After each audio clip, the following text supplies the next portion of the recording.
कल हम लोगों ने दो टाइप की फिशन करी थी, one homolytic and the other one was heterolytic.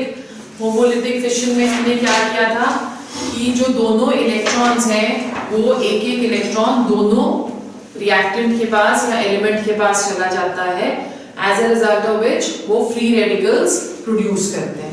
उसी तरह से हेटेरोलिटिक फिशन करी थी, तो हेटेरोलिटिक फिशन में हमने क्या किया था कि एक इलेक्ट्रॉन का जो पेयर है वो किसी एक के पास चला जाता है, वो नेगेटिव चार्ज आ जाता है, उसको हम कार्बन आयन बुलाते हैं, और जो दूसरा है जिसके पास कोई भी इलेक्ट्रॉन्स नहीं रह जाते उसको हम कार्बोकेटायन बुलाते हैं। अब ये फ्री रेडिकल्स हमने करे, कार्बोकेटायंस करे, कार्बन आयंस करे, उन सबको हम क्या बुलाते हैं, they are known as reaction intermediates, because of charges जो कि उनके ऊपर है।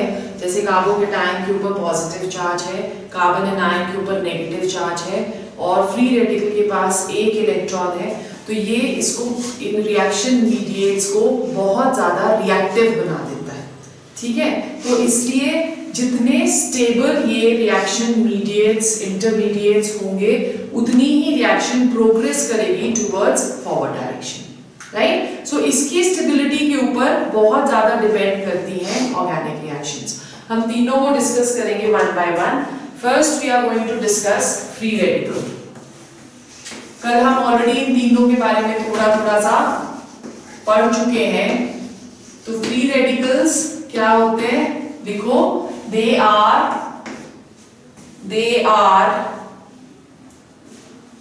Defined as an atom or group of atoms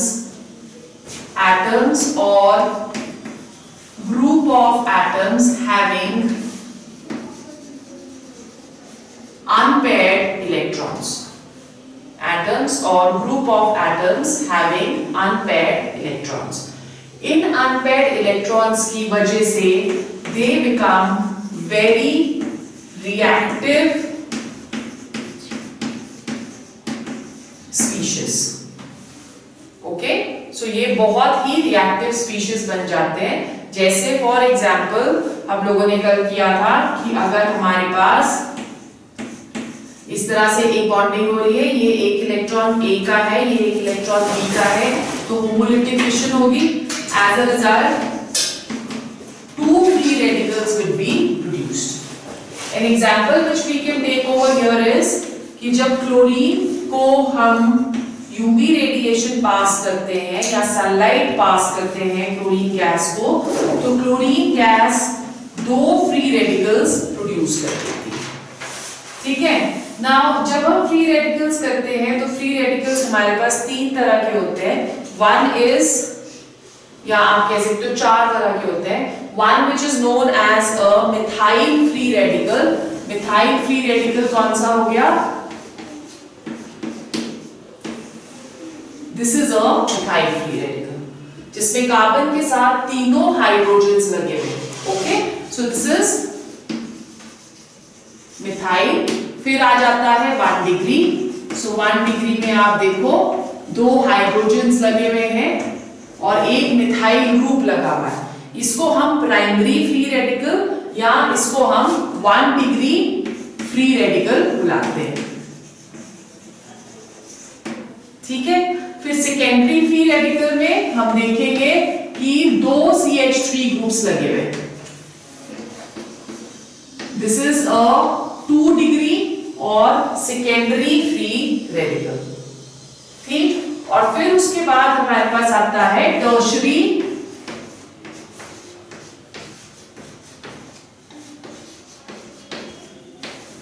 या 3 degree free radical. This is known as 3 degree और टर्शरी फ्री रेडिकल। ठीक है, इसके अलावा हमारे पास एक और फ्री रेडिकल होता है which is known as align free radical. Align free radical कौन सा होगा, CH2 डबल बॉन्ड CH2। इसको हम बुलाते हैं अलाइन फ्री रेडिकल। और अगर एक बेंजीन रिंग प्रेजेंट रहती है तो उसे हम बुलाते हैं बेंजाइल फ्री रेडिकल।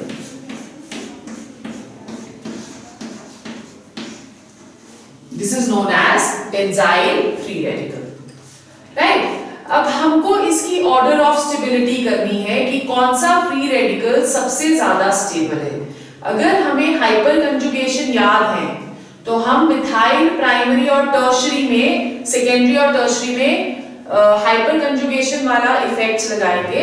हमने पढ़ा था हाइपर कंजुगेशन में कल कि जितने ज्यादा हाइड्रोजन्स प्रेजेंट होंगे उतनी ज्यादा हाइपर कंजुगेशन प्रेजेंट होगी, या जितने ज्यादा मिथाइल ग्रुप्स प्रेजेंट होंगे उतने ज्यादा हाइड्रोजन प्रेजेंट होंगे और उतनी ही ज्यादा स्टेबिलिटी होगी।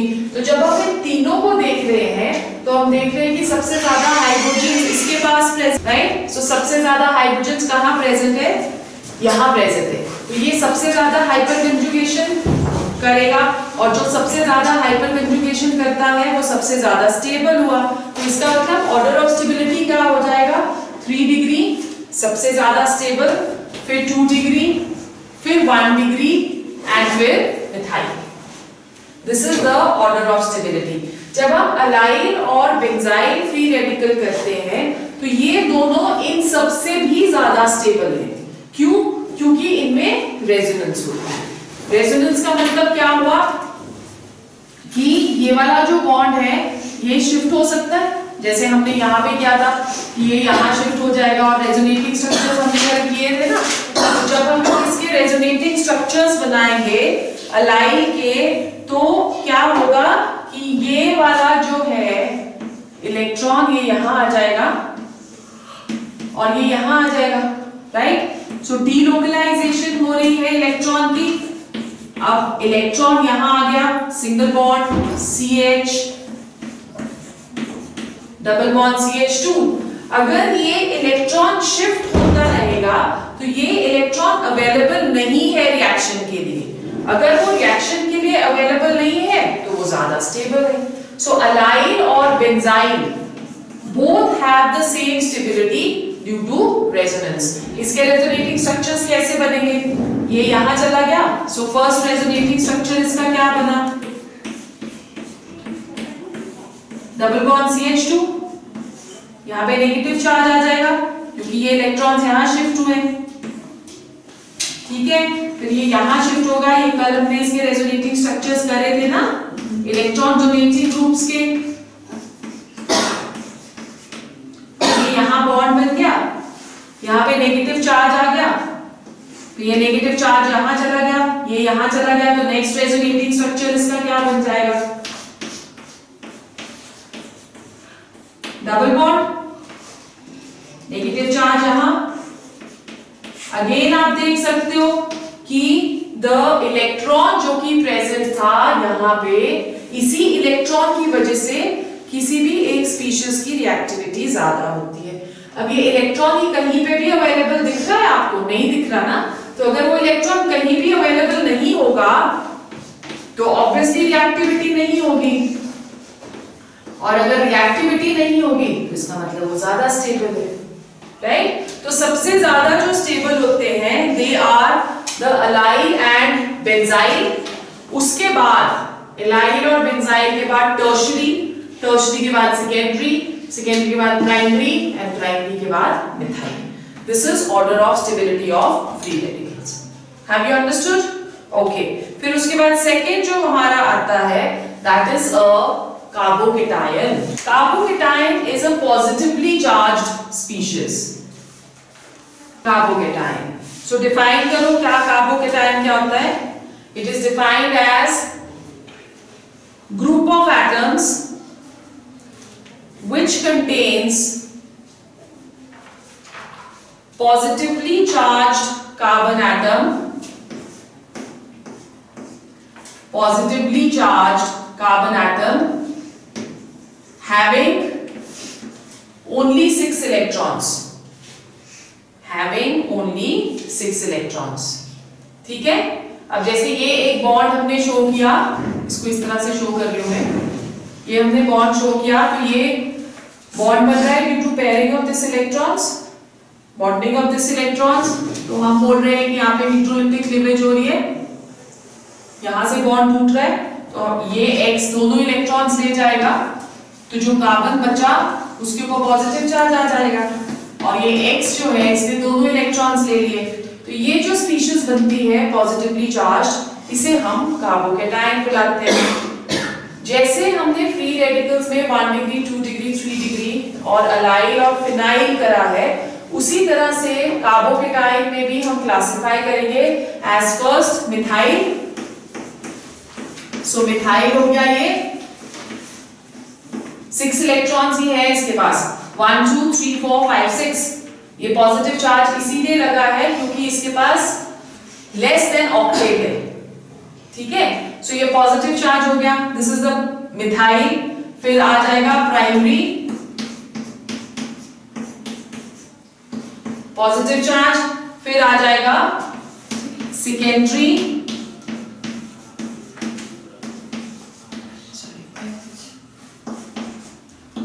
एंड फिर आ जाएगा टर्शियरी।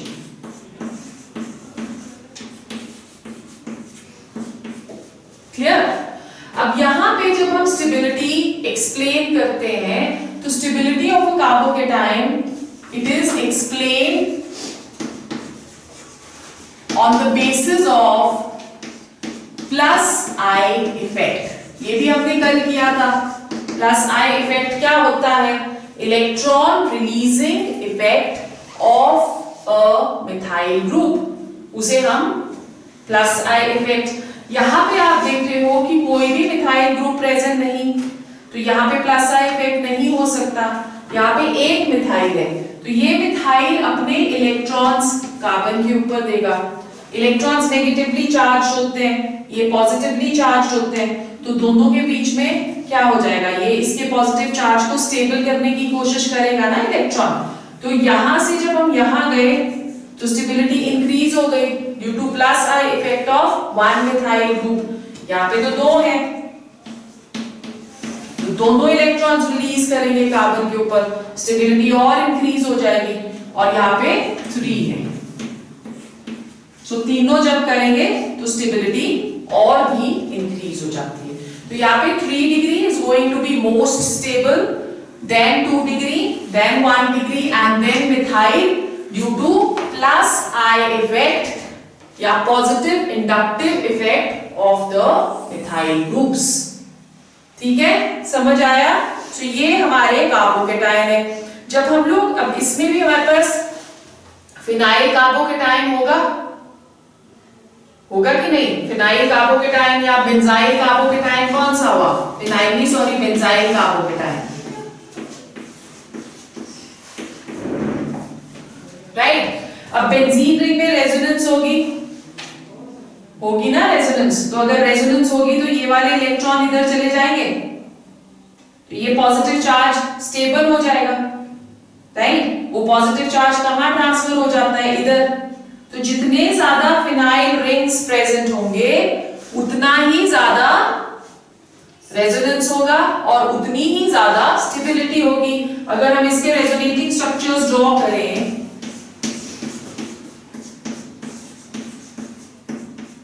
तो फर्स्ट रेजोनेटिंग स्ट्रक्चर ये आ गया, क्योंकि ये वाले इलेक्ट्रॉन्स यहां शिफ्ट हो गए तो इसका पॉजिटिव चार्ज गायब हो गया, पॉजिटिव चार्ज इधर आ गया, राइट। फिर उसके बाद ये यहां चला जाएगा और ये यहां चला जाएगा, ठीक है। सो सेकंड रेजोनेटिंग स्ट्रक्चर क्या हुआ?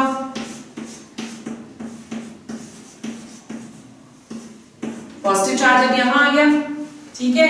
अब ये इधर आ जाएगा और ये इधर चला जाएगा। सो नेक्स्ट रेजोनेटिंग स्ट्रक्चर इसका क्या आएगा?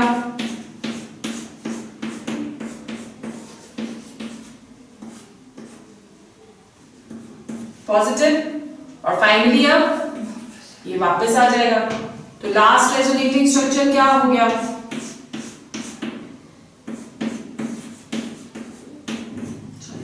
पॉजिटिव चार्ज वापस, and this is a resonating structure.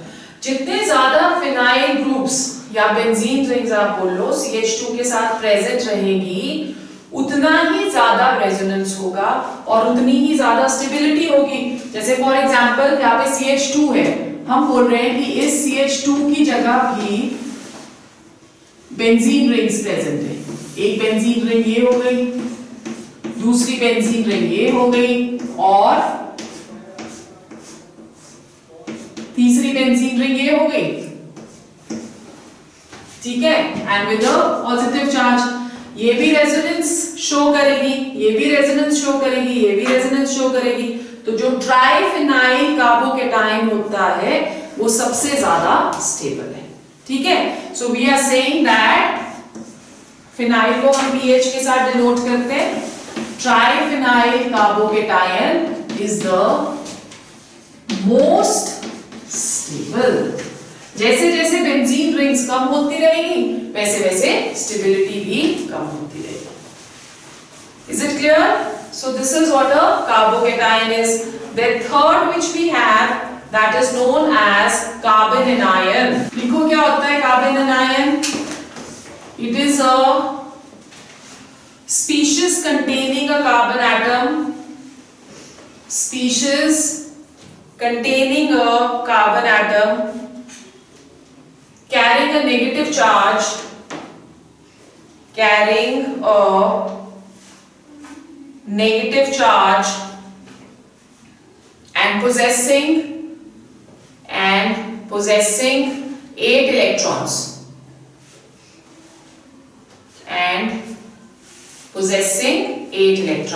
ठीक है। जैसे फॉर एग्जाम्पल हमारे पास कोई स्पीशीज है CH3Z, अब ये जब क्लीवेज होगी तो ये दोनों के दोनों इलेक्ट्रॉन्स इस साइड को चले गए तो हमारे पास आ जाएगा CH3 with a negative charge plus Z positive. So इसे हम क्या बुलाते हैं? This is a methyl carbanion. जैसे कार्बोकेटाइन्स 3 तरह के, 4 तरह के हमने पढ़े या 6 तरह के हमने पढ़े, उसी तरह से कार्बन आयन्स भी सेम होंगे। The first one that is known as methyl carbanion, negative charge, then primary carbon anion या 1 degree carbon anion, 2 degree carbon anion,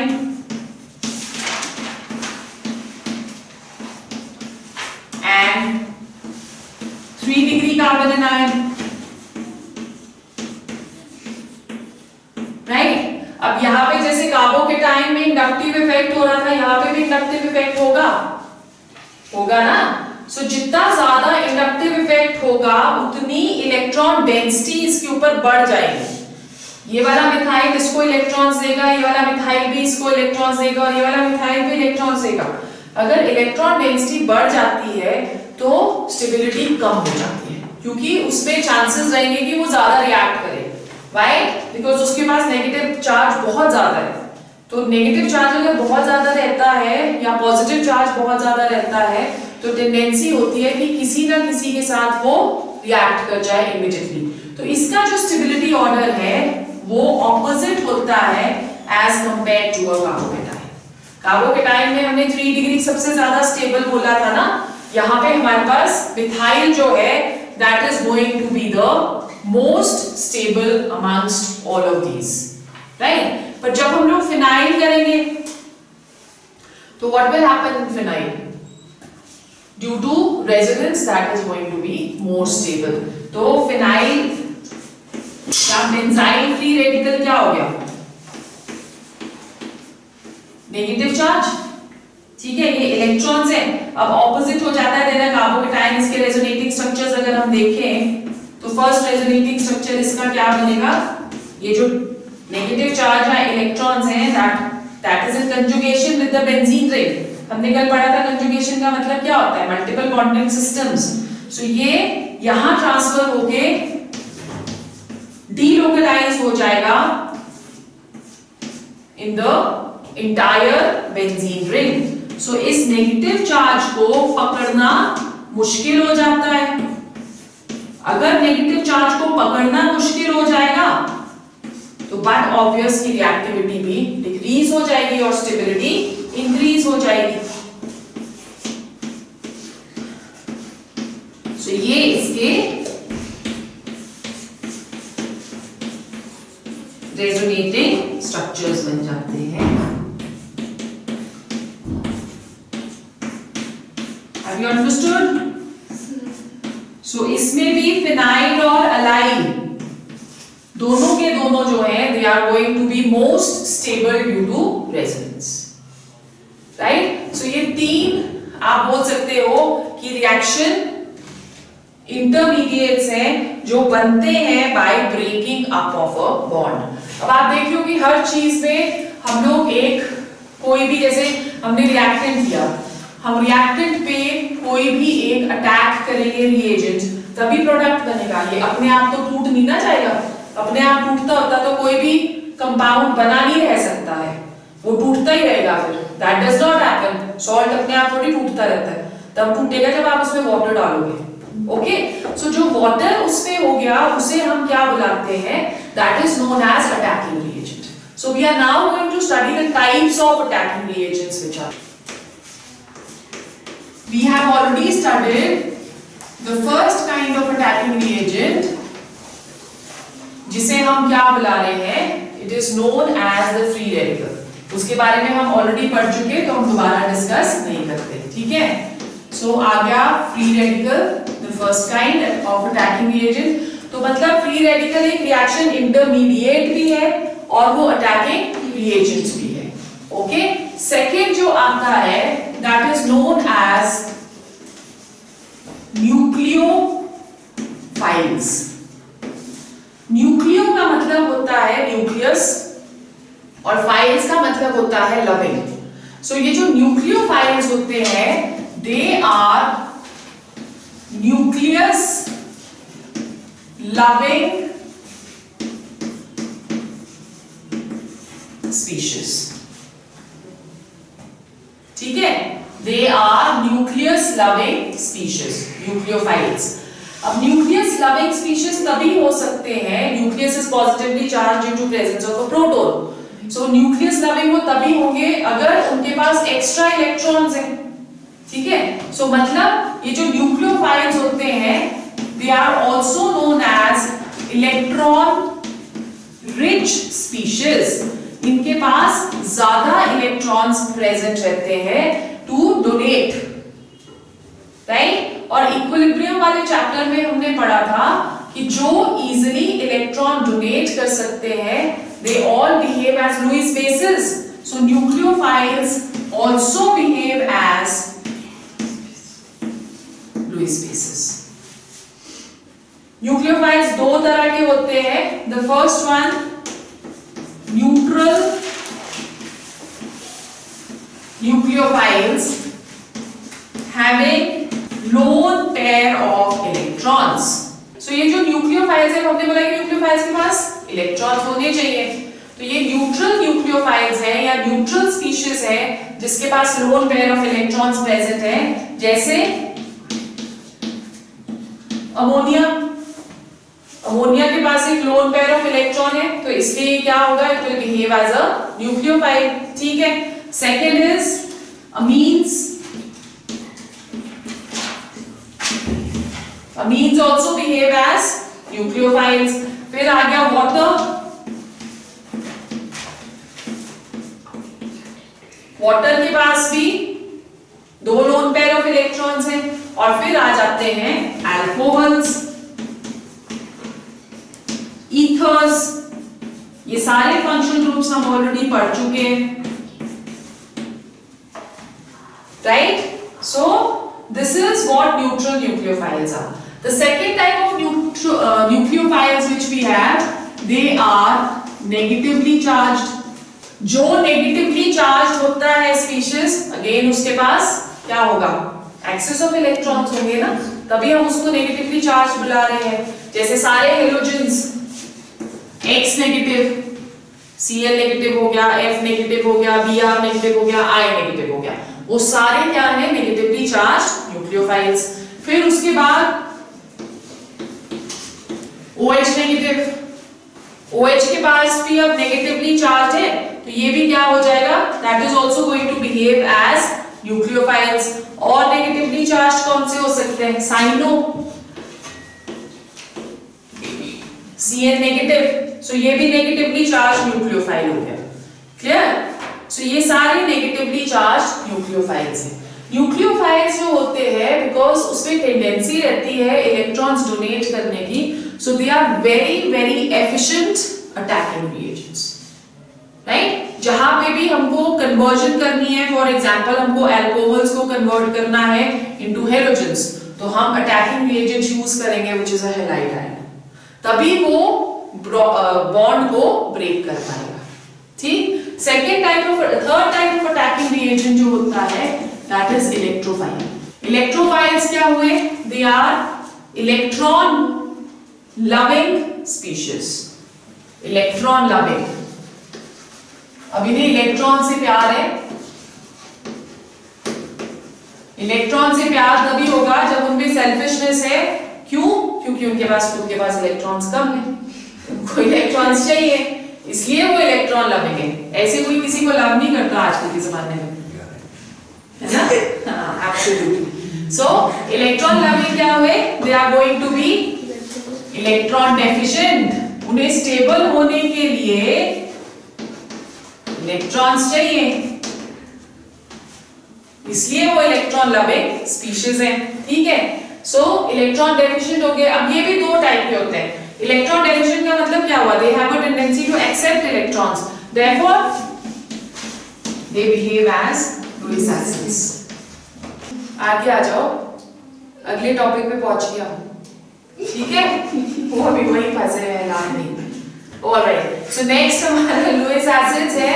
तो इलेक्ट्रोफाइल्स भी दो तरह के हो गए, one which is neutral having neutral species having deficient electrons, या incomplete octet is the right word, having incomplete octet. So incomplete octet मतलब BF3 6 इलेक्ट्रॉन्स हैं आउटमोस्ट में, 8 चाहिए इसको, तो इसलिए ये readily accept करेगा इलेक्ट्रॉन्स। AlCl3, ठीक है? और सेकंड जो हो जाएंगे पॉजिटिवली चार्ज्ड स्पीशीज। सो पॉजिटिवली चार्ज्ड स्पीशीज कौन कौन से हैं? NH4 positive, right? Ammonium ion जिसे हम बुलाते हैं, fluoronium ion Cl positive, nitrosonium ion NO positive, ठीक है? सो जहां पे भी पॉजिटिवली चार्ज स्पीशीज हुए, इसके अलावा let's see if we have some more examples which we can give you. H3O positive, hydronium ion, बाकी सारे भी हैलोजेंस जिसके ऊपर पॉजिटिव चार्ज है, Br positive, F positive, I positive, वो सारे के सारे they are going to behave as electrophiles. Understood? Then the last topic of this section is types of reactions. Types of organic reactions जो कि तुमने पढ़नी है. Alright, we are going to study 4 types of organic reactions. 4 types of organic reactions. The first type of organic reactions that is they are known as substitution reactions. क्या होते हैं substitution reactions? जैसे कि नाम बोल रहा है कि सब्स्टिट्यूट कर दिया, मॉनिटर्स चेंज होते हैं ना तुम्हारी क्लास में, नहीं होते? अच्छा, हाँ, एक बार मॉनिटर्स, हमारे टाइम में मॉनिटर्स चेंज होते थे, तो हम बोलते थे कि एक मॉनिटर को दूसरा स्टूडेंट सब्स्टिट्यूट करेगा, उसकी जगह ले लेगा, रिप्लेस करेगा। सो वैसा ही यहाँ पे होता है। सब्स्टिट्यूशन रिएक्शंस में कोई भी एक रिएजेंट या कोई भी एक उसके साथ जो अटैच्ड है स्पीशीज, उसे हम इजीली सब्स्टिट्यूट कर सकते हैं, उसे सब्स्टिट्यूशन रिएक्शंस बुलाते हैं। जैसे फॉर एग्जांपल हमारे पास है CH4, अगर हम इसको क्लोरीन के साथ रिएक्ट करेंगे in presence of UV radiation, तो इसका एक हाइड्रोजन सब्स्टिट्यूट हो जाएगा क्लोरीन के साथ to give us chloromethane. This is IUPAC name, और HCl जो है वो एलिमिनेट हो जाता है। So this is an example of substitution reaction, right? उसी तरह से इस वाले substitution को हम क्या बुलाते हैं? This is known as free radical substitution.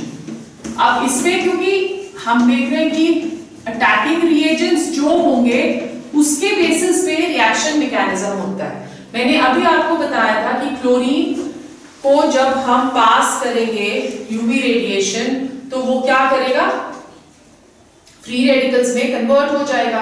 तो क्योंकि ये क्लोरीन के फ्री रेडिकल्स बन जाते हैं इसलिए हम इसको फ्री रेडिकल सब्स्टिट्यूशन बुलाते हैं, ठीक है। उसी तरह से इलेक्ट्रोफिलिक सब्स्टिट्यूशन, इलेक्ट्रोफिलिक सब्स्टिट्यूशन में अब इलेक्ट्रोफाइल बनेगा। देखो मैं यहाँ पे भी क्लोरीन ही ले रही हूँ, पर यहाँ पे हम रिएक्शन का जो कंडीशंस है वो चेंज कर देते हैं। हम यहाँ पे ले रहे हैं एनहाइड्रस AlCl3, तो यहाँ मैकेनिज्म डिफरेंट हो जाता है। This becomes electrophilic substitution reaction. Ortho और पैरा डायरेक्टिंग करे थे ना हमने कल, तो यहाँ पे जो CH3 है that is ortho and para directing. तो आप देखो पॉजिटिवली चार्ज इलेक्ट्रोफाइल ऑर्थो और पैरा पोजीशन पे जाके अटैक हुआ। यहाँ पे क्योंकि इलेक्ट्रोफाइल अटैक कर रहा है therefore this is known as what? It is known as electrophilic substitution reaction. अब न्यूक्लियोफाइल भी अटैक कर सकता है, ऐसी बात नहीं है, उसमें भी काफी दम है। ओके, सो अब अगर हमने ले लिया CH3Br और इसको हम एक्वस KOH के साथ रिएक्ट करेंगे तो ये जो ब्रोमीन है उसको ये सब्स्टिट्यूट कर देगा। अभी हमने पढ़ा कि OH negative is a nucleophile, so therefore this is nucleophilic substitution reaction. तो सब्स्टिट्यूशन रिएक्शन में कोई भी अटैकिंग रिएजेंट अटैक कर सकता है और सब्स्टिट्यूट कर सकता है। उसी के बेसिस पे मैकेनिज्म्स हम फॉलो करते हैं जो कि आप स्लोली ग्रेजुअली पढ़ोगे, सारा हम इकट्ठा नहीं पढ़ सकते, नहीं तो सारा जंबल अप हो जाएगा। ये वाला हमने पढ़ना है नेक्स्ट चैप्टर में, ये वाला भी हमने पढ़ना है नेक्स्ट चैप्टर में, ये आपने नेक्स्ट ईयर पढ़ना है। Okay, so this is what our substitution reactions are. Second type of reactions, they are known as addition reactions. Addition reactions add up होगी। Addition reactions की एक खासियत होती है कि इसमें मल्टीपल बॉन्ड से हम सिंगल बॉन्ड पे आ जाते हैं। ऐड होगा पर एडिशन तभी हो सकती है अगर मल्टीपल बॉन्डिंग हो। अगर सिंगल बॉन्ड होगा तो कहाँ ऐड होगा, ऑलरेडी सैचुरेटेड है। सो अनसैचुरेटेड कंपाउंड्स में एडिशन रिएक्शंस होती है, right? So we have, for example, CH2 double bond CH2। अगर हम हाइड्रोजन ऐड करेंगे इस पे तो हमें एक कैटलिस्ट की जरूरत पड़ेगी। निकल ले लेते हैं एज अ कैटलिस्ट। यहाँ से एक हाइड्रोजन यहाँ और दूसरा हाइड्रोजन यहाँ, तो ये जो डबल बॉन्ड है ये कन्वर्ट हो जाता है टू सिंगल बॉन्ड और हमारे पास क्या आ गया, CH3 and CH3, राइट? इसमें कुछ रूल्स भी लगते हैं जो हम एल्कीन्स में ही ज्यादा डिटेल में पढ़ेंगे। Next example we can take is HBr attack कर रहे हैं हम। अब यहाँ पे पॉजिटिव है हाइड्रोजन, तो एक यहाँ अटैक करता है और दूसरा यहाँ अटैक करता है, तो हमारे पास क्या आ जाएगा, CH3 CH2Br। क्लियर? ओके, अब अगर हमारे पास डबल बॉन्ड तो C और O के बीच में भी हो सकता है ना, राइट? ये हमने इलेक्ट्रोमैग्नेटिक इफेक्ट करा था। यहां से नेगेटिवली चार्ज ये इलेक्ट्रॉन्स जो है वो ज्यादा इलेक्ट्रोनेगेटिव की तरफ को जाएंगे, इसके ऊपर नेगेटिव चार्ज आ गया। तो अगर हम यहाँ पे HCN अटैक कर रहे हैं तो HCN में हाइड्रोजन पॉजिटिव है, साइनो नेगेटिव है, तो साइनो कहाँ जाके अटैक करेगा, कार्बन पे, और हाइड्रोजन कहाँ जाके अटैक करेगा, ऑक्सीजन पे। सो अगेन ये डबल बॉन्डेड देखो सिंगल बॉन्डेड सिस्टम बन जाता है।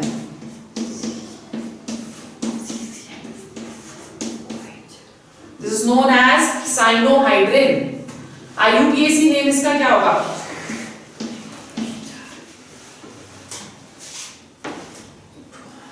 टू हाइड्रोक्सी मिथाइल कहां से हो गया, 1 2 3, 2 hydroxy propane nitrile, 2 hydroxy 1 2 3 propane, terminal functional group लगा रहे हैं ना यहाँ पे, सो प्रोपेन नाइट्रिल, ठीक है, ये इसका IUPAC है। थर्ड जो रिएक्शंस होती हैं वो एडिशन रिएक्शंस की ऑपोजिट। अब एलिमिनेशन रिएक्शंस में हमने एलिमिनेट करना है, रिमूव करना है, तो रिमूव करेंगे तो यहाँ पे डबल बॉन्डेड से सिंगल बॉन्डेड बन रहा है, वहां पे सिंगल बॉन्डेड से डबल बॉन्डेड बन जाता है। जैसे फॉर एग्जांपल इसमें भी कुछ रूल्स फॉलो होते हैं, वो भी हम एल्कीन्स में करेंगे। इसीजाल नेक्स्ट चैप्टर, ठीक है, ये आ गया। इसको अगर हम अल्कोहलिक KOH के साथ रिएक्ट करते हैं तो ये हमें दे देगा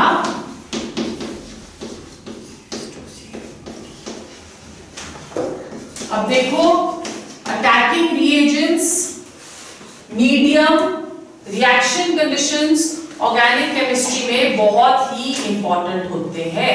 जब आपने सब्स्टिट्यूशन रिएक्शन करी थी तो उसमें हमने इसी रिएक्शन को एक्वस KOH के साथ रिएक्ट करा था, तो रिएक्शन सब्स्टिट्यूटेड हो जाती है। एक्वस का मतलब KH को हम KOH को डिसॉल्व कर रहे हैं इन वाटर, ओके। अब यहाँ पे हम अल्कोहलिक KOH ले रहे हैं तो हमारे पास एलिमिनेशन रिएक्शन आ गई।